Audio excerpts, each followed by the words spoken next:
Στο σχολείο της γειτονιάς μας υπάρχουν μαθητές από διάφορα μέρη. Ο Κώστας, η Γιασμίν και η Μαρία πάνε στην τρίτη δημοτικού και είναι πολύ καλοί φίλοι.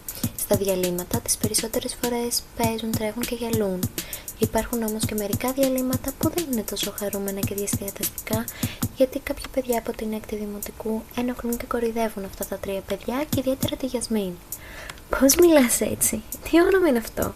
Χαχαχαχαχα», τις λένε κοροϊδευτικά και γελούν. Η Γιασμίν κοκκινίζει, κατεβάζει το κεφάλι της και φεύγει κλαίγοντας.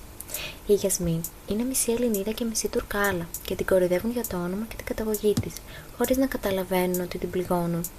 Ο Κώστας και η Μαρία έχουν προσπαθήσει να την υπερασπιστούν, αλλά δεν τα έχουν καταφέρει.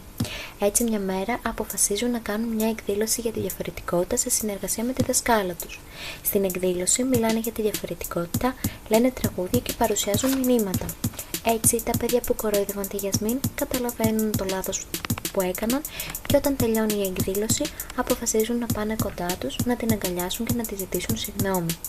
Και έτσι αρχίζουν να φωνάζουν δυνατά όλοι μαζί «Είμαστε όλοι ίσοι» και αντιλαμβάνονται ότι με αυτόν τον τρόπο δεν σημαίνει ότι το να είμαστε διαφορετικοί είναι κάτι κακό.